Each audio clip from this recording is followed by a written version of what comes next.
لا إله إلا الله لا إله إلا الله لا إله إلا الله ما لنا رب سواه. الحمد لله ثم الحمد لله. الحمد لله الذي نحمده ونستعينه ونستغفره ونعوذ بالله من شرور أنفسنا وسيئات أعمالنا. من يهد الله فلا مضل له ومن يضلل فلا هادي له.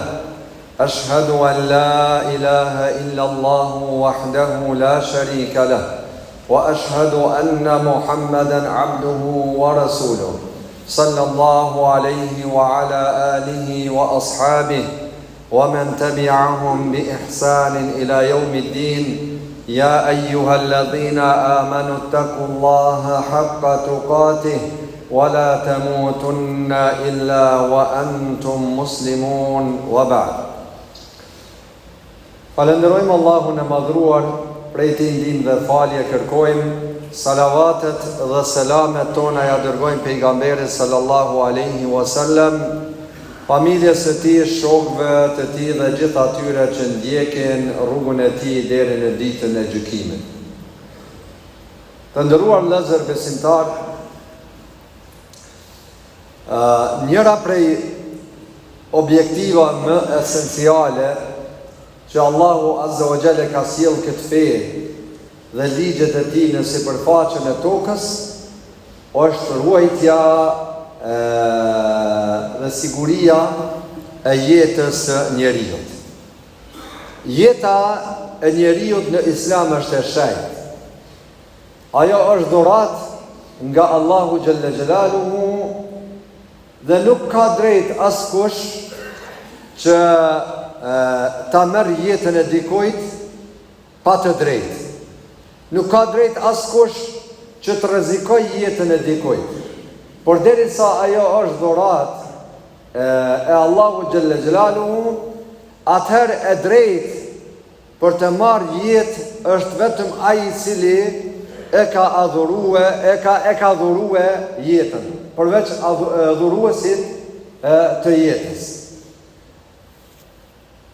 Islami të nderuar vëllezër është atakue vazhdimisht gjatë historikut të tij, don me pas vdekjes së pejgamberit sallallahu alaihi për pak vite, vazhdimisht është atakue dhe është dëmtue nga dy grupe ekstreme që kanë pole të kundërta njëna me tjetrin, si rezultat i devijimeve të mësimeve fetare. Si rezultat i asaj që nuk kanë arrit të i kuptojnë rregullat dhe mësimet fetare ashtu që duhet të kuptohen. Një grup nga ata njerëz të cilët dëshirojnë ta bëjnë Islamin shumë liberal, ta bëjnë dhe thot Islamin si një skelet, as pa mesha, as pa, do thot si një skelet i thatë. Ta bëjnë Islamin si një gjë e vdekur, jo gjallëri. Dhe në bazë të këtyre njerëzve, këtyre mendimeve, dhe çka do që bën në Islam nuk ka gajle. Do liberalizmi i tyre ka shkuar deri në atë mas sa që do të thotë i ka dhënë vetës hapësirë çka do me bë prej shkeljeve të rregullave fetare, nuk ka gajle. Më rëndësi është ti më kon musliman. Më rëndësi është ti me pas emnin e muslimanëve. Do të as nuk ka namaz, as nuk ka agjërim, ka shkelje të vazhdueshme të rregullave islame, mëkate të ndryshme, imoralitet, alkohol, mashtrim, gënjeshtra, këtë këtu nuk ka gajle, më rëndësi është ti më konë musliman e me pas zemrën e pastër si pas tyne.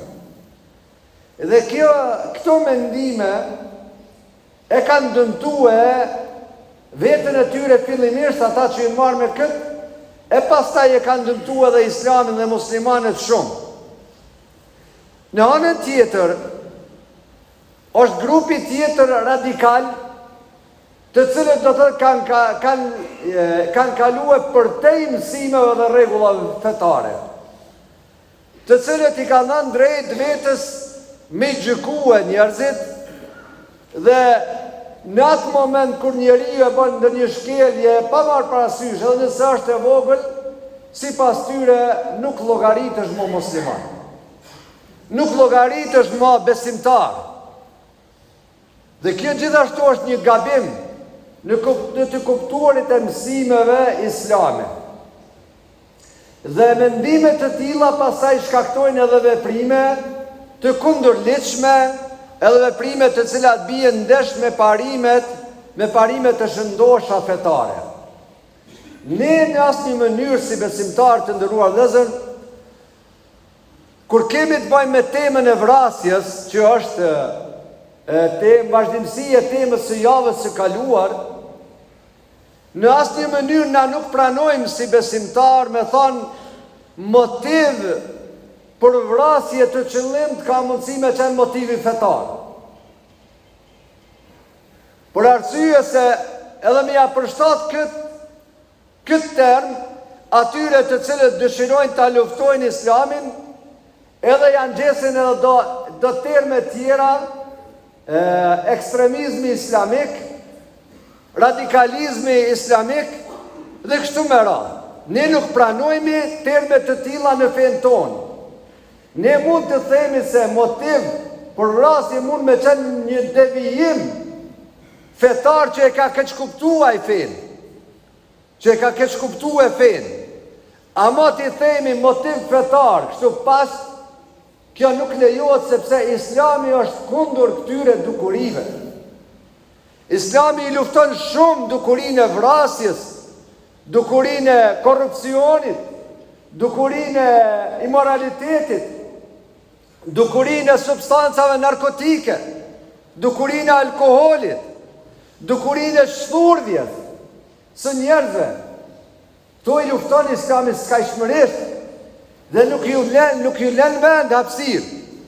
Po, na pranojmë se si musliman që e dimi që Islami është sistemi i jetës për neve, në të ka edhe ligje të cilat do thotë miren me ndëshkimin e atyre njerëzve që shkelin rregullat dhe dispozitat. Do thotë ka ligj kundër vrasjes së qëllim. Ka vendim për këtë në fenë e Allahut. Ka ligj kundër immoralitetit. Ka ligje tjera që kanë bajnë, do thotë, mirë, po vendimet e zbatimit të ligjeve nga aspekti islam nuk i takojnë çdo individi. Nuk duhet të mirë çdo individ me thonë unë kam drejt ta bëj këtë se Islami. Këto vendime apo zbatimi i këtyre vendimeve të ligjeve fetare i takojnë institucioneve zyrtare, i takojnë shtetit. E jo të jenë ato, do thotë, dëshire e individve, unë e veproj këta sepse ma lejon feja. Përkundër, Islami është kundër dukurive negative, në rend të parë dukuria e vrasjes. Dhe për tregue qëndrimin e Islamin ndaj kësaj dukurie, po i sjellim disa prej argumenteve fetare që tregojnë se sa e rrezikshme është kjo dukuri dhe sa shumë e lufton Islami këtë. Ka thënë Allahu Gjelle Gjelaluhu, wa me yaqtul mu'minan muta'ammidan fa jazauhu jahannam khalidan fiha wa ghadiba Allahu alayhi wa la'anahu wa a'adda lahu 'adhaban 'azima. Ai i cili e mbyt një besimtar pa të drejtë, edhe një njeri pa të drejtë, dënimi i tij do të jetë në xhehenem për gjithmonë. Pastaj pason hidhrimi i Allahut. mallkimi i Allahut dhe dënimi i dhëmshëm nga ana e Allahut xhalla xhelaluhu. Pejgamberi sallallahu alaihi wasallam ka thënë, mbytja e një njeriu është më e rëndë tek Allahu se sa shkatrimi i këtij dunjas. Mbytja e një njeriu është më e rëndë tek Allahu se sa shkatrimi i këtij dunjas. Pastaj ka thënë pejgamberi sallallahu alaihi wasallam, në haxhin e lamtomirës, në udhëzimet e fundit që ja ka drejtuar njerëzimit pejgamberi sallallahu alaihi wasallam, ka thënë gjaku juaj është i shenjtë, nderi juaj është i shenjtë, pasuria juaj është e shenjtë, nuk i lejohet askujt ta merr këtë pa të drejtë. Nuk i lejohet askujt ta merr këtë pa të drejtë. Pastaj ka thënë pejgamberi sallallahu alaihi wasallam, vazhdon besimtari të jetë në gjersinë e fesë së tij, përderisa nuk e ka derë ndonjë gjak pa të drejtën që e ka. Vazhdon besimtari të jetë në gjersinë e fesë së tij, në kornizat e fesë së tij, përderisa nuk e godit, do thot, apo nuk e derë ndonjë gjak që nuk ka drejtë ta derë atë. Për këtë arsye, të nderuar vëllezër, edhe dispozita ndaj atij që bën vrasjen e qëllim fetarisht është shumë e rëndë. Është shumë e madhe, ka thënë pejgamberi sallallahu alaihi wasallam. Mbytësi është në dorën e familjes së të mbyturit. Mbytësi është në dorën e familjes së të mbyturit. Çka do të thotë kjo? Nëse dojnë familja, duhet me kërkojnë prej organeve kompetente që ta zbajtojnë ligjin e mbytjes mbi ta. Nëse familja nuk kërkon shpagim për gjakun, nuk toleron, dhe në të njëjtën kohë nuk ja fal, nuk ka drejt, do thotë, shteti të ndërhyjë dhe t'ja falë atij, nëse familja do thotë e kërkon mbytjen e tij që e ka mbyt dikon pa të drejtë dhe e ka mbyt, do thotë, e ka bërë vrasje të qëllim. Ka thonë nëse këtë e te i kalon, ka thonë atër ka drejt ta kërkoj shpagimin. Shpagimi ka thonë 30 deve mbi moshën 4 vjeçare, 30 deve mbi moshën 5 vjeçare dhe 40 deve që janë barë, që janë shtatzanë. E që kjo mund sot të llogaritet edhe në bazë të çmimeve që i kanë këto. Do dënimin ndaj atij që e bën vrasjen e qëllim me paramendim, Islami e ka shumë të rreptë dhe është shumë rigoroz dhe nuk toleron asnjë milimetër në këtë çështje. Po nëse e fal familja, atëherë do thotë duhet të zbatohet kjo rregull edhe nga aspekti i ligjit, sepse sidomos nëse e fal pasi që shes se mbytësi është penduar tek Allahu xhelle xhelalu, i ka ra pishman për këtë.